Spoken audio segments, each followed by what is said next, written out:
মিনু, চুলায় ভাত বসিয়েছি, দেখো যেন পুড়ে না যায়। আমি একটু গরুর খাবারটা দিয়ে আসি। ঠিক আছে, তুমি নিশ্চিন্তে যাও, আমি নজর রাখছি। আচ্ছা, আমাদের সংসারে কে কি কাজ করবে তা আমরা যে এভাবে ভাগাভাগি করছি, এটাই কিন্তু আমাদের শান্তির মূল কারণ। একদম তাই। সবাই যদি একে অপরের কাজকে সম্মান করে, তখনই তো সংসার ভালোভাবে চলে। তুমি ঠিক বলেছ। আর কাজের সময় একে অপরকে সাহায্য করাটাও গুরুত্বপূর্ণ। যেমন ধরো, গতকাল তোমার গরু খাওয়ানোর সময় হয়নি, তাই আমি করে দিয়েছিলাম। আর তুমি কি ভেবেছিলে সেটা আমি খেয়াল করিনি? সত্যি বলছি, তোমরা না থাকলে এই সংসার আমি একা সামলাতেই পারতাম না। এভাবে বললে আমি লজ্জা পাবো, তবে সত্যি আমাদের সম্পর্কটা একদম আলাদা। আমরা সতীন হলেও মনে হয় যেন একে অপরের বোন। সতীন বলেই তো আমাদের আরো সাবধানে চলতে হয়। একে অপরের মন রক্ষা করার জন্য যত্নশীল হওয়া দরকার, মানুষ যেন কটু কথা বলতে না পারে। হ্যাঁ রে, জীবন তো একটাই, ঝগড়া করে সময় নষ্ট করার চেয়ে এইভাবে মিলেমিশে থাকা কত ভালো। বাহ, আমার তিন পরি এত মজার কথা কইতাছে যে শুনতে না ইসা থাকতে পারলাম না। আড্ডা না, গৃহস্থালির পরিকল্পনা, কিভাবে কাজগুলো ভাগাভাগি করব সেটা নিয়ে কথা হচ্ছিল। তা কি নিয়ে এত আড্ডা? ভাগাভাগি এইটাই তো তোমার সবচেয়ে বড় গুণ। তোমার দেখলে মনে হয় যেন আল্লাহ নিজে তিনজনকে আমাকে দিয়ে একসাথে বেঁধেছেন। এত প্রশংসা করলে তো আমরাই লজ্জা পেয়ে যাব। তুমি বরং বলো, আজ এত তাড়াতাড়ি বাড়ি ফিরে এলে কেন? আজ কাজ একটু তাড়াতাড়ি শেষ হইল, ভাবলাম তোমার লগে একটু সময় কাটাই। তাছাড়া তোমরা যে সারাদিনে এত পরিশ্রম করো তা দেখে আমারও মনে হয় কিছু সাহায্য করা উচিত। কি বললে? তুমি আমাদের সাহায্য করবে? আমরা কি ঠিক শুনলাম? আমি সাহায্য করবা পারি না? গরুর খাবার দেওয়া, ঝাড়ু দেওয়া বা রান্নাঘরে সাহায্য করতে পারি না? অবশ্যই পারো, তবে মনে রেখো কোনো কাজে যেন আমাদের বেশি দুশ্চিন্তা না বাড়াও। আচ্ছা, মজা করতাছো বুঝলাম। তয় তোমরা একসাথে এত সুন্দরভাবে সংসার সামলাতে দেখা আমি সত্যিই গর্বিত। তোমরা তিনজন শুধু সতীন না, একে অপরের সবচেয়ে বড় সঙ্গী। তা তো বটেই। আর এই সম্পর্কটা টিকিয়ে রাখার জন্য তোমার সহযোগিতাও তো দরকার। একদম ঠিক কইছো। তোমগোর সুখ আর শান্তি তো আমার জীবনের সবচেয়ে বড় প্রাপ্তি। তিন সতীন আর রমজান আলী নিজেদের মধ্যে কথা বলছিল। এমন সময় পাশের বাড়ির ফিরোজা তড়িঘড়ি করে এসে চেঁচিয়ে ওঠে, সেবা ভাবি, মিনু ভাবি, হরিতা ভাবি, আমাদের গরুটার সে কি হলো? একটু আগে ছটফট করতে করতে শুরু করে এখন মারাই গেল। হায় আল্লাহ, এমন কি হলো যে গরুটার এই অবস্থা? কিছু বুঝতে পারলে না ফিরোজা? কোনো অসুখ বা বিষ খেয়েছিল কি? জানি না ভাবি, সকালে সব ঠিক ছিল, দুপুরে দেখলাম একটু নিস্তেজ লাগছে, কিন্তু ভাবলাম গরমের জন্য বুঝি। তারপর কিছুক্ষণ আগে এমন হলো। আচ্ছা, কোনো কিছু খেতে দিয়েছিলে? মাঠে ঘাস খেতে দিয়েছিলে কি? না না, গত 2 দিন ধরে তো গোয়াল ঘর থেকে বেরই হয়নি। ফিরোজা, এমন কান্না কইরা লাভ নাই। গরুটা কিভাবে মরল সেইটা আগে বুঝতে হইব। এইটা না জানতে পারলে আমগর গরুগুলাও বিপদে পড়তে পারে। ঠিক বলেছ ফিরোজা, আমাদের গ্রামের পশু ডাক্তারকে ডেকে আনার ব্যবস্থা করো। তিনি হয়তো গরুটার মৃত্যুর কারণ বলতে পারবেন। তুমি চিন্তা করো না ফিরোজা, আমরা সবাই তোমার পাশে আছি। কোনো সাহায্যের দরকার হলে বলো। পরের দিন সকালে রমজান আলী বাজারে যায় বাজার করতে। সেখানে দেখা হয় পাশের পাড়ার মজনুর সাথে। আরে রমজান ভাই, কেমন আছো? ভালো আছি রে মজনু, তুই কেমন আছোস? এইখানে কি মনে কইরা? আর কি কমুরে ভাই, বাজারে গরুর খাবারের খোঁজে আইছি, কিন্তু কি যে অবস্থা কইলে বিশ্বাস করবা না। কি হইছে? এত গম্ভীর হয়ে আছোস কে? আর কইও না ভাই, গতকাল আমার গাড়িটা হঠাৎ ছটফট করতে করতে মারা গেল। কি কইলি? পাশের বাড়ির ফিরোজার গরুটাও তো গতকাল ঠিক একইভাবে মারা গেছে রে।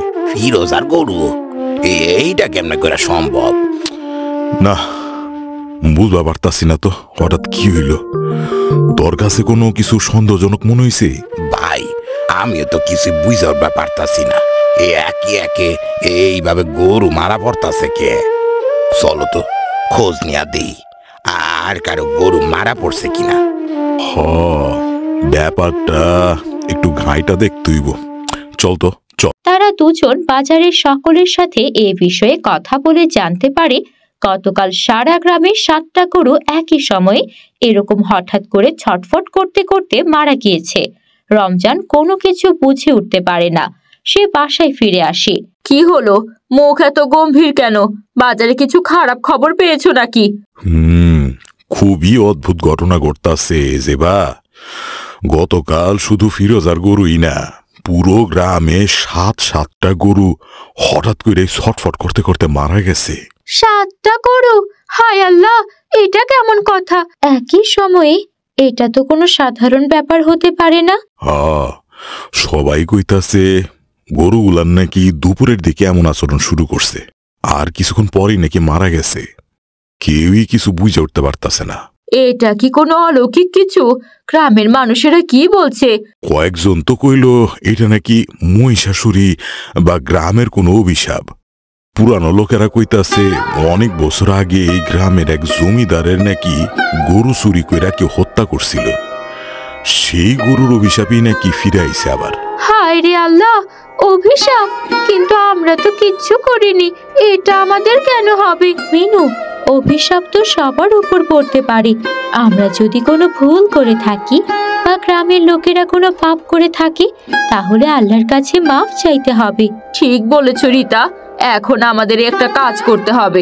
গ্রামের সবাই মিলে একসাথে আল্লাহর কাছে দোয়া করতে হবে। আরে আল্লাহ ছাড়া আমগরে আর কে বাঁচাইব? আমি গ্রামের মসজিদের ইমাম সাহেবের লগে কথা কমুনে সবাইকে নিয়ে মোনাজাত করতে হইব। কিন্তু যদি এটা সত্যি কোনো অশুভ শক্তির কাজ হয়, তখন কি হবে? ভয় পেও না মিনু, আল্লাহ আমাদের রক্ষা করবেন। আমরা তার কাছে সাহায্য চাইব, আর কেউ যদি ভুল করে থাকে তার মাফ চাইব। রমজান আলী সেদিন রাতেই হঠাৎ অসুস্থ হয়ে পড়ে এবং সে টানা 3 দিন বিছানা ছেড়ে উঠতে পারে না, ফলে কাজেও যেতে পারে না। পরিবারের একমাত্র উপার্জনক্ষম ব্যক্তিটি অসুস্থ হয়ে পড়ে থাকায় 3 বউ খুবই সমস্যার মধ্যে পড়ে যায়। আল্লাহ জানেন এইভাবে কতদিন চলবে। ওনার শরীর তো একেবারে ভেঙে পড়েছে। কতদিন হলো কাজেও যেতে পারে না। কাজ করতে না পারলে সংসার চালাবো কিভাবে? হায় আল্লাহ, একটাই তো মানুষ, আমাদের সংসারের সব ভার তার ওপর। এখন যদি সে বিছানায় পড়ে থাকে, আমরা কি করব? আর কতদিন এইভাবে অন্যের দিকে তাকিয়ে থাকবো? আমাদেরই কিছু একটা করতে হবে। করব মানে?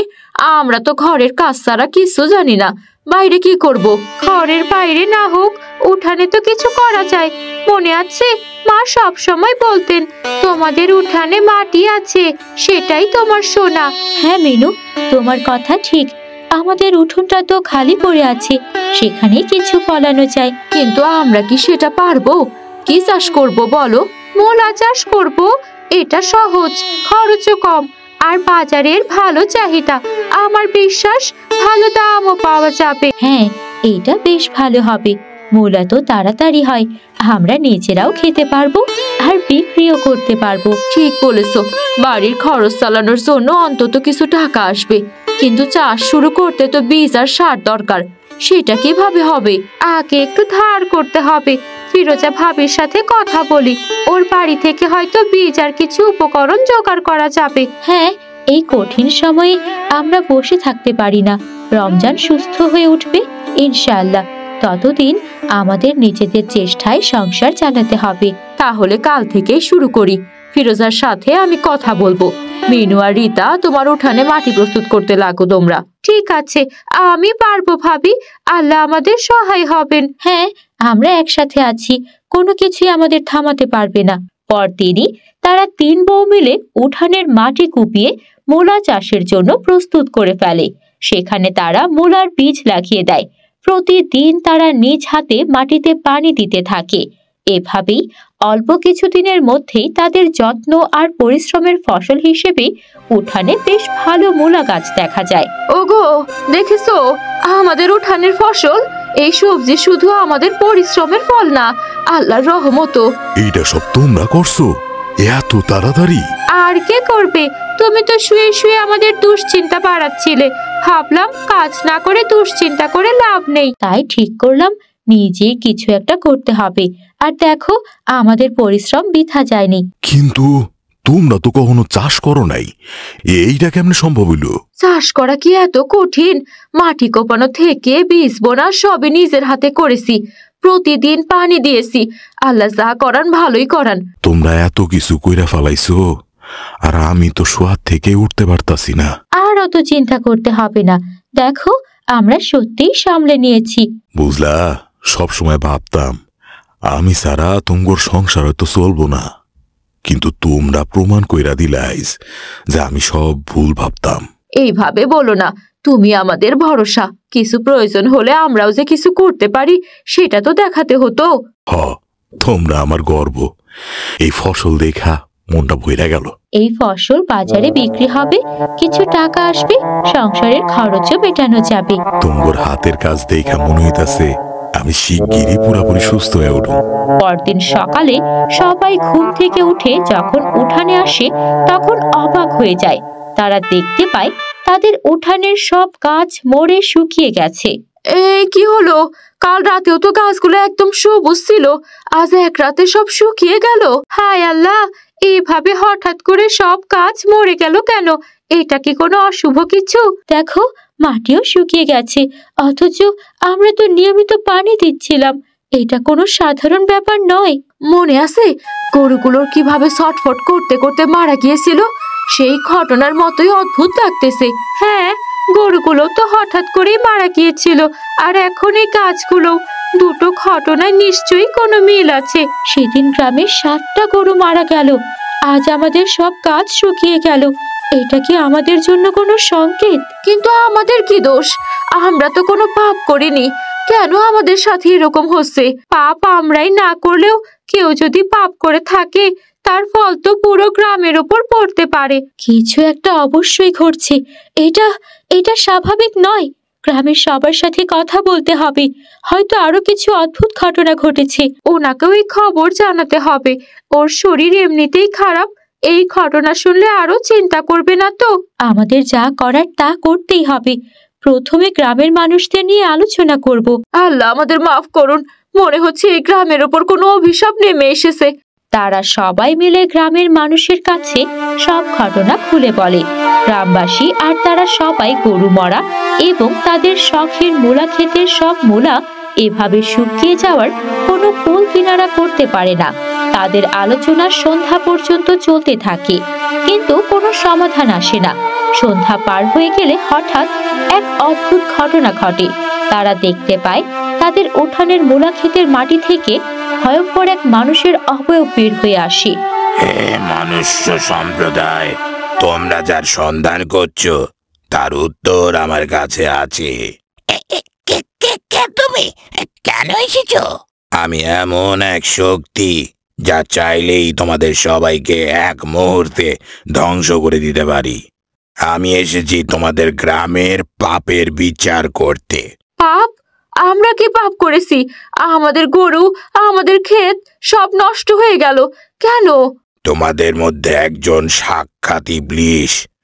উপরে উপরে সে ভালো সাজে, কিন্তু তলে তলে সে কালো জাদুর চর্চা করে। ইবলিশ আমাদের মধ্যে? কি বলছো তুমি?